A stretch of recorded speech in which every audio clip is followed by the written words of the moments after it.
perto, o ministro vai reunir-se quarta-feira em Brasília com as lideranças sindicais. E no dia seguinte, também em Brasília, na sede da CNI, com todos os presidentes das federações estaduais da indústria.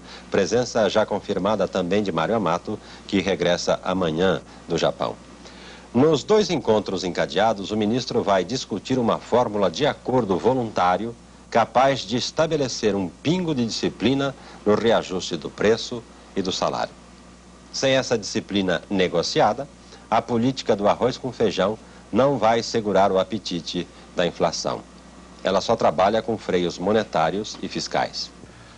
As indústrias de leite em pó foram autorizadas pelo governo a reajustar em 14,3% o preço do produto. Mas, para o consumidor, o aumento não pode ser praticado sem uma portaria da SUNAB. É que o leite em pó é um dos poucos produtos ainda tabelados. A crise na produção de batata. Produtores de diversos estados se reúnem em Curitiba para discutir os problemas de comercialização do produto e pedem uma reforma na política agrícola do governo.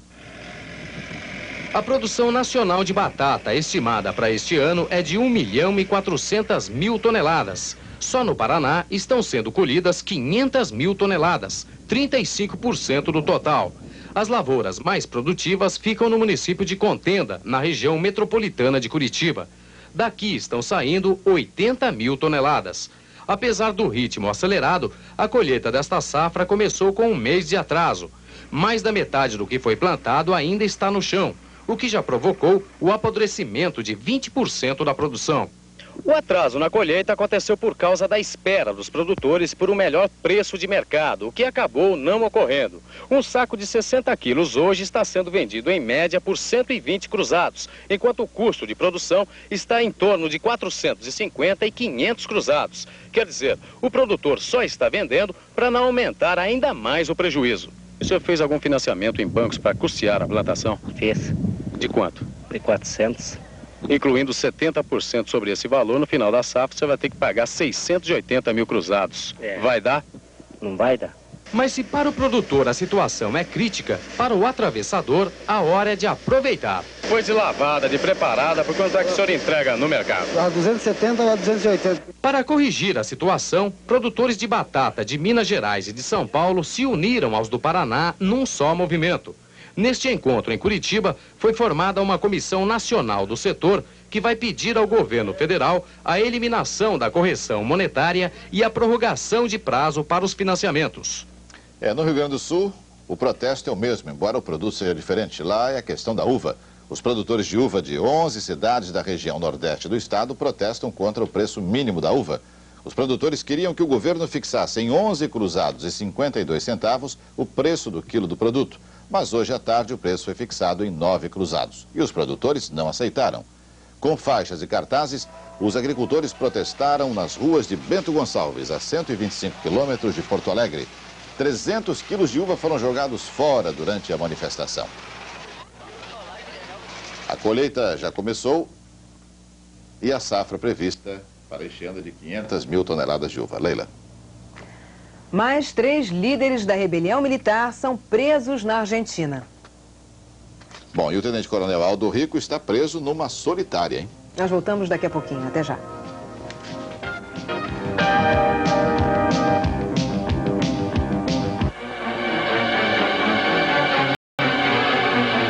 Dia 26 de janeiro. O negócio da moda ganha uma nova vida.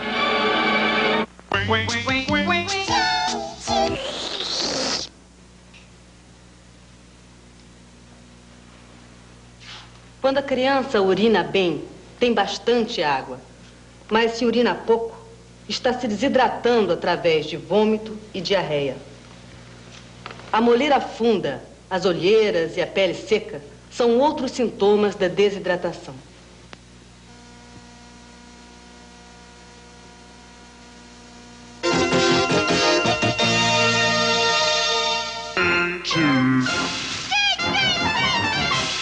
Agora você vai conhecer o maior banco brasileiro. O maior banco brasileiro é o banco do seu estado.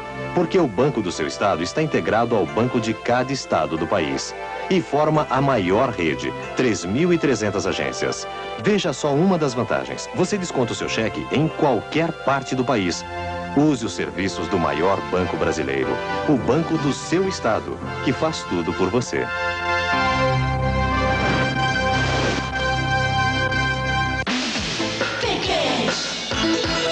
Ajuste com a gente. Presos mais 3 líderes da rebelião militar argentina. São os tenentes-coronéis Henrique Venturino, José Valiente e Luiz Polo. O Exército anunciou nesta quinta-feira a prisão de 37 oficiais e suboficiais envolvidos na rebelião. Sobe assim para 319 o total de militares presos por apoiar a revolta do tenente-coronel Aldo Rico. Rico, aliás, está numa cela de segurança máxima, uma solitária de 3 metros de comprimento por 1,80 de largura, sem banheiro. Isso fica na prisão militar de Madalena, a 80 quilômetros de Porto Alegre. Os contras rejeitam o início imediato sobre a paz na Nicarágua. Os rebeldes não quiseram nem conversar com 2 enviados sandinistas que chegaram sem avisar a San José da Costa Rica. Os contras vão se reunir com o mediador do diálogo, o cardeal Obando e Bravo, arcebispo de Banágua. Mas marcaram o encontro com os sandinistas para os dias 28 e 29 deste mês. Pena de morte para acabar com a corrupção, mas é na China. A partir de agora, quem for preso com contrabando de mais de 10 milhões de cruzados pode ser condenado à morte. A mesma pena vai ser aplicada a funcionários públicos que receberem suborno de mais de 200 mil cruzados ou ganharem ilegalmente mais de 1 milhão de cruzados. A União Soviética propõe à Espanha criar um canal de consulta sobre a crise na América Central. A proposta foi feita pelo ministro do Exterior soviético, Eduard Shevardnadze, durante uma visita oficial à Espanha. Shevardnadze, que nesta quinta-feira esteve com o rei Juan Carlos, disse que todos os países europeus devem formar um organismo comum, apesar das diferenças políticas. Ele também defendeu uma redução das armas convencionais e o fim das bases militares estrangeiras na Europa. 88 pode ter sido o último ano do Rally Paris-Dakar. Os organizadores do Rally foram intimados hoje a dar explicações sobre a prova ao Comitê Executivo da FISA, a Federação Internacional de Automobilismo. É que o Rally deste ano já matou 6 pessoas, 3 concorrentes, 2 jornalistas e uma criança. E o presidente da FISA, Jean-Marie Balestre, acusa os organizadores de transformar o Rally numa competição acima dos limites humanos. Outro protesto é do presidente do Senegal, Abdou Diouf. Ele acha que Rally Paris-Dakar põe em perigo a população do deserto e pediu que o percurso seja modificado no futuro. Os melhores nadadores do país tomam conta de Curitiba. É o Troféu Brasil de Natação, que começa com o domínio do Flamengo. A cerimônia oficial de abertura no Clube do Golfinho em Curitiba foi hoje à tarde. 38 clubes estão participando do Troféu Brasil. E na primeira prova já estava na água a maior nadadora brasileira na atualidade. Patrícia Burim conseguiu um primeiro lugar tranquilo nos 800 metros livres, mas sem quebrar o recorde brasileiro, que é dela mesmo. E o único nadador que conseguiu 2 medalhas de ouro nesta primeira etapa foi Cristiano Michelena. Aí ele está vencendo os 100 metros rasos.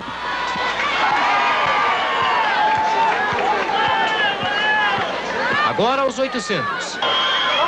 E aí está a chegada mais emocionante do primeiro dia de disputas do Troféu Brasil.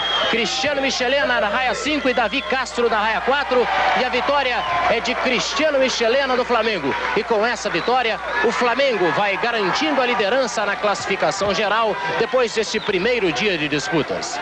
E a Copa de 94, hein? Será que vai ser mesmo no Brasil? Bom, os fiscais da FIFA chegam a Porto Alegre e visitam o Estádio Olímpico do Grêmio. Hoje os representantes da FIFA conheceram os camarotes do Estádio Olímpico. São 45 com 900 lugares. Para a Copa de 94, a FIFA quer 5 camarotes. Os outros 40 seriam transformados em cabines de imprensa, onde trabalhariam 1.700 jornalistas. O Estádio Olímpico tem 80 mil lugares. Para os representantes da FIFA, o espaço no Olímpico não é problema, mas eles notaram a falta de um placar eletrônico. E foi aqui dentro do campo que os homens da FIFA sugeriram as primeiras reformas no Estádio Olímpico. A Copa do Mundo exige que a medida de um campo deve ser de 105 metros de comprimento por 68 de largura. O campo do Grêmio tem no comprimento 3,5 metros e na largura 4 metros além dos padrões da Copa. Guido Tonioni, assessor de imprensa da FIFA, fez questão de demarcar o espaço para os painéis de propaganda, câmeras de TV e fotógrafos. A vistoria terminou na tribuna de honra. Os representantes da FIFA querem na Copa 3.000 lugares só para autoridades e convidados especiais. não são muitas reformas no Estádio Olímpico. O assessor de imprensa até elogiou o estádio do Grêmio.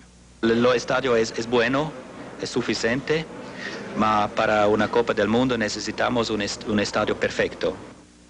Apesar dos elogios, as reformas no estádio do Grêmio vão custar 2 milhões de dólares. Amanhã, os representantes da FIFA visitam o estádio Beira-Rio e depois, então, encerram as vistorias no Morumbi, em São Paulo. E no Rio, gente, o Flamengo e a CBF estão em pé de guerra por causa do título da Copa União. É isso mesmo. A CBF marcou para domingo a primeira rodada do quadrangular para decidir o campeão brasileiro de 87. Só que o título já é do Flamengo, por decisão dos próprios clubes no Conselho Arbitral da CBF na semana passada. O Conselho Nacional de Desportos também reconhece o direito do Flamengo, mas a CBF insiste no torneio e divulgou até uma tabela. Internacional e Sport jogariam domingo em Porto Alegre e Guarani e Flamengo em São Paulo. O presidente do Flamengo diz que o time não entra em campo de jeito nenhum. O Flamengo é campeão, o Flamengo tem uma programação a ser realizada aqui no domingo, que é uma festa da torcida, com chopp, com a entrega de faixas, com jogos amistosos, jogos festivos.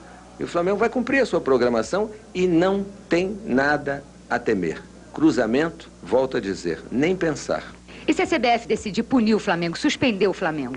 Não vai punir, não vai acontecer nada, porque ela não tem moral para fazer valer qualquer opinião que não esteja respaldada em lei. E a dela não está. Enquanto não se resolve essa questão, o ministro da Cultura pede maior rigor na fiscalização dos investimentos feitos com base na Lei Sarney. E as feras do rock da década de 60 se encontram numa reunião de muita nostalgia. Esses dois assuntos você vai ver depois dos comerciais. Até já.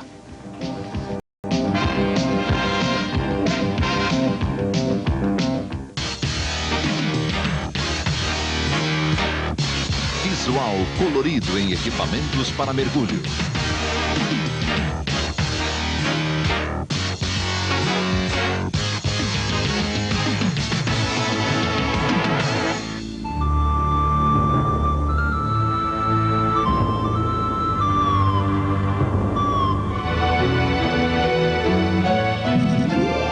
Sub, marca de qualidade. Em 1987, o Banespa teve o maior crescimento entre os grandes bancos, 117 bilhões em depósitos. Foi também o primeiro agente Finame, 9 bilhões e meio em repasses. Com um desempenho tão produtivo, as ações Banespa ficaram entre os melhores investimentos, 684% ao ano. Muito obrigado pelo feliz ano velho e um forte ano novo para todos.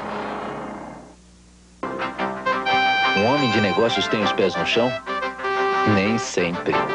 Quem sabe você precisa de um jatinho? A Líder tem. Ou de um bimotor? A Líder tem. Ou de um monomotor? Ela tem. Talvez um avião agrícola.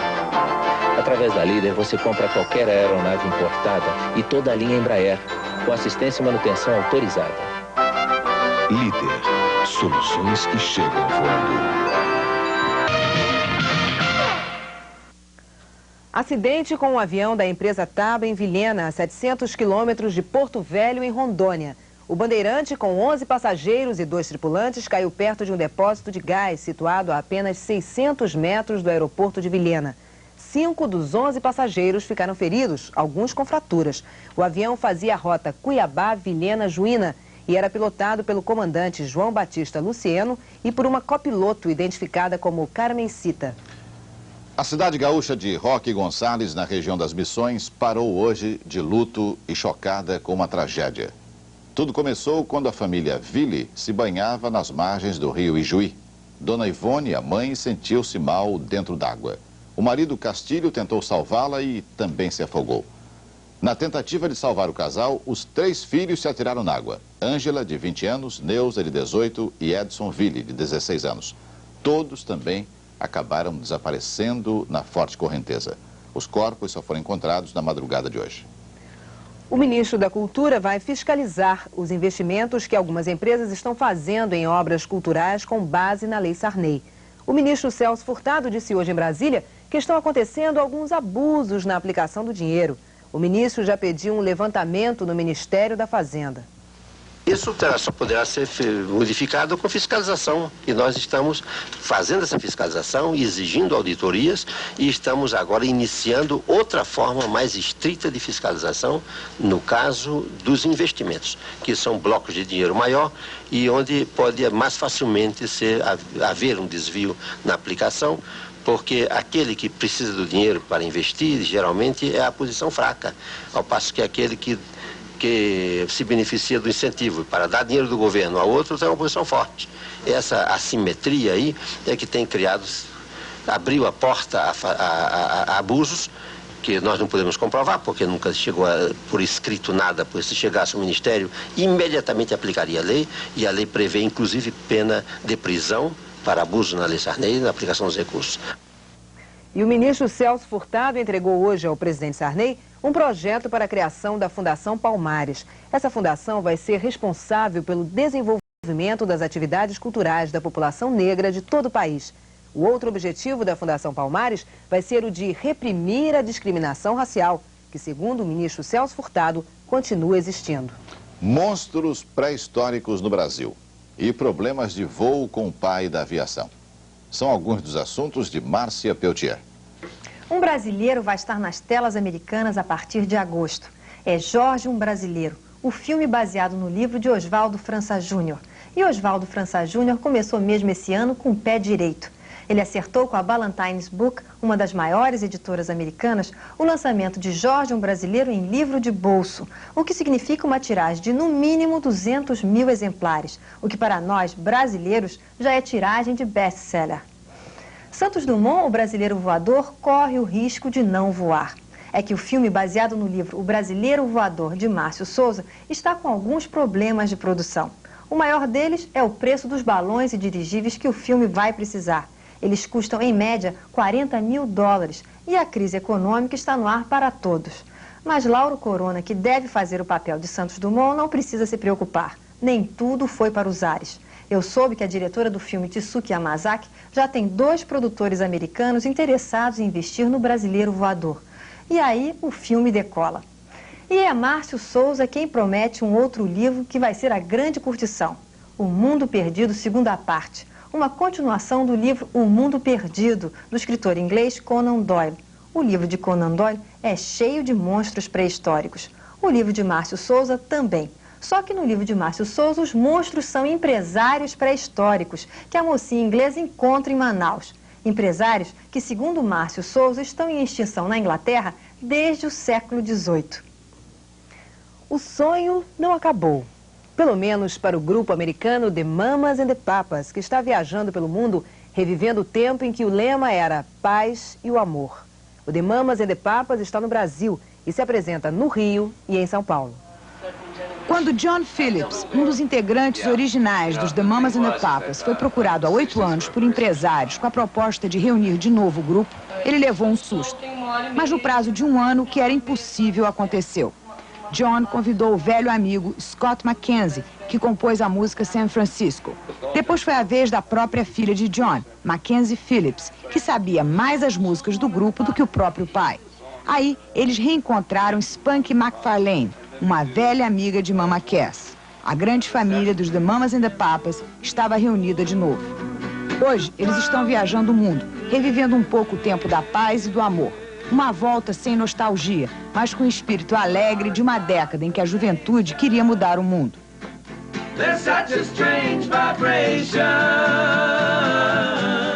John Phillips diz que quem ouve The Mamas and the Papas hoje são muitos idealistas que querem ter certeza que ainda há gente que pensa como eles. Outros querem reviver a juventude. Estes são os que mais se divertem. Há também muitos jovens que ainda acreditam que o mundo pode mudar.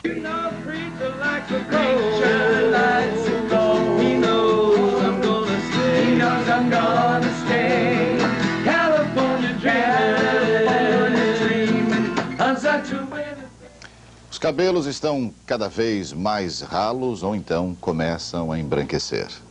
A atitude é bem mais comportada. E eles não se importam de ter que vestir um traje a rigor. Nós estamos falando dos fundadores do rock, que celebraram eles mesmos numa noite especial no hotel Waldorf Astoria, em Nova York. Todos os anos, os músicos se reencontram no Hall da Fama do Rock.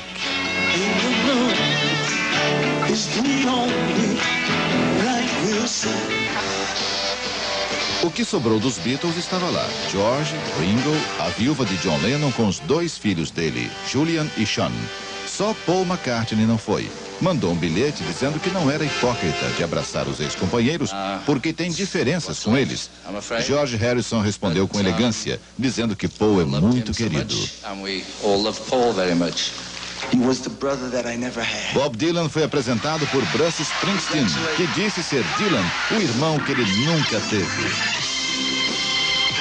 Apesar de arredio, Bob Dylan quis falar. Disse que paz e amor são importantes, mas perdoar também, numa indireta a Paul McCartney. Depois cantou Like a Rolling Stone.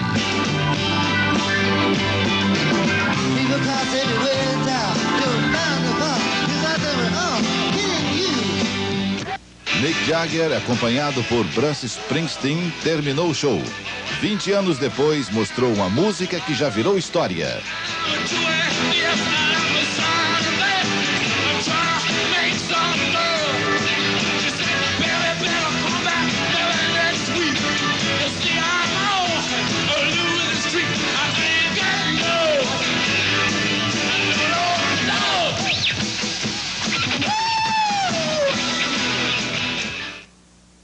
E quem não curte Satisfaction até hoje, né? Pois é, terminamos o jornal num estilo meio anos dourados, né? Saudosista. Boa noite pra vocês e até amanhã. Até amanhã e veja agora o Globo Economia. Boa noite. ZYB 850, Rede Globo, São Paulo. Amanhã, 7 horas. Bom dia, Brasil. 10 milhões de crianças brasileiras estão sozinhas em casa, como Rafaela, Tatiana, Alessandra e Cristiane. A mãe trabalha fora e não tem uma creche para deixar os filhos. Fico o tempo todo pensando neles. Senhores prefeitos, dirigentes comunitários, sindicais, empresários, o BNDES está financiando a construção de creches. Financiamento integral, carência longa e juros especialmente baixos. Creche, um direito do trabalhador garantido por lei, agora com financiamento do BNDES.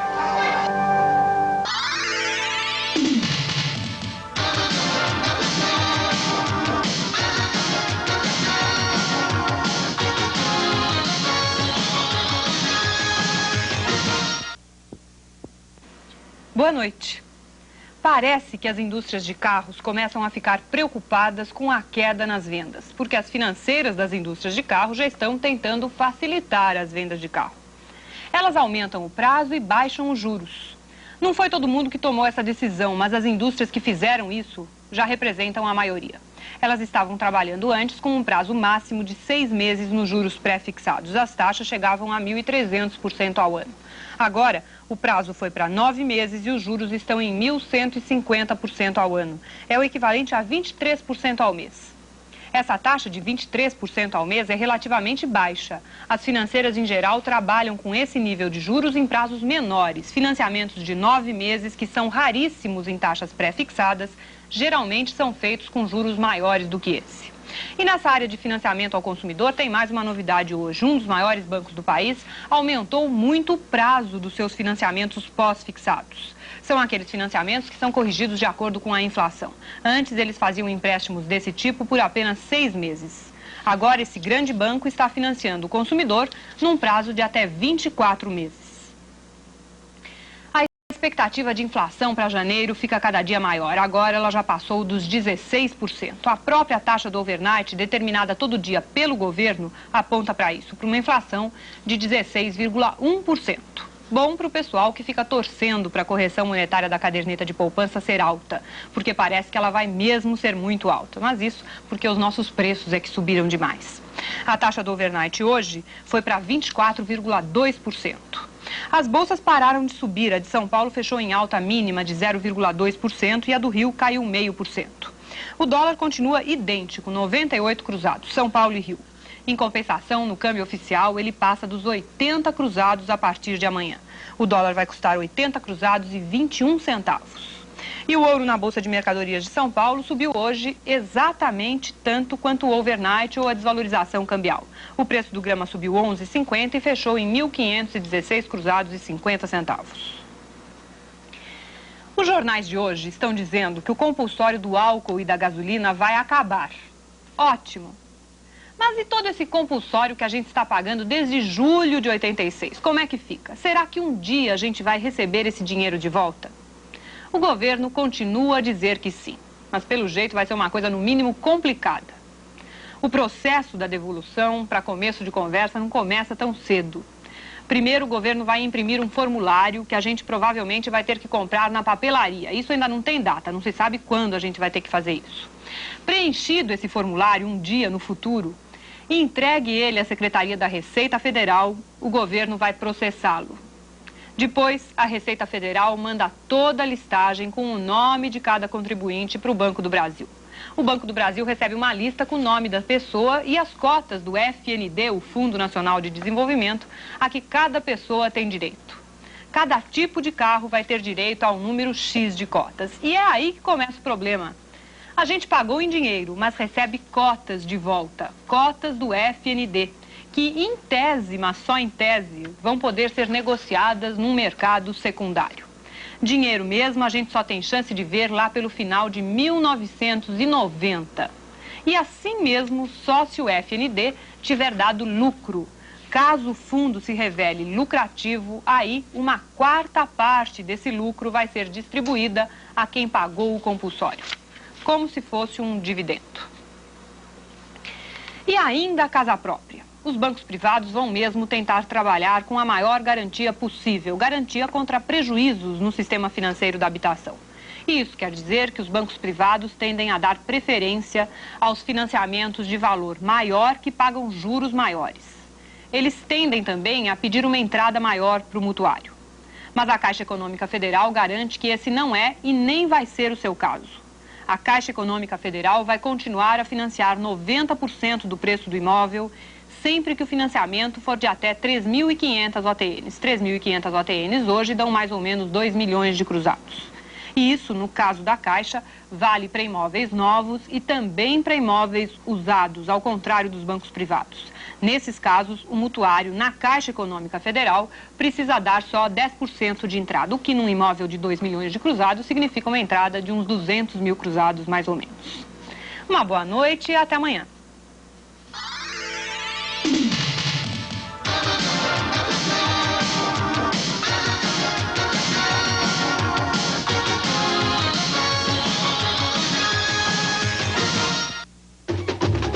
Rede Globo, Carnaval 88.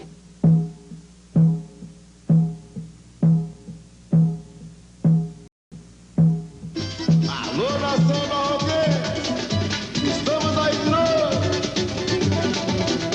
Me samba, vigiado dessa gente, a barroca novamente, num cenário musical. Mãe África, seu mistério e magia, sob a luz da poesia, é beleza e aleluia, Goiás, zumbi, foi o fruto que ele deixou, liberdade é a semente, germinou novamente, Oxalá iluminou, Goiás. Zumbi, foi o fruto que ele deixou. Liberdade e a semente germinou novamente. Oxalá iluminou. Você sabe o que é HQ? É High Quality, o mais alto padrão de imagem em vídeo. Cores mais vivas, imagens de alta definição. Última geração da tecnologia. Sabe em que aparelho você encontra o padrão HQ? No videocassete Sanyo, o mais alto padrão em videocassete. Videocassete Sanyo com HQ. Tudo evolui. Rede Globo, Carnaval 88. Oferecimento cerveja Brahma Chopp. Amortecedores Monroy. Tang. Videocassete Sanyo. E Bolo Pullman. 14 sucessos internacionais Hits Collection em discos e fitas Globo.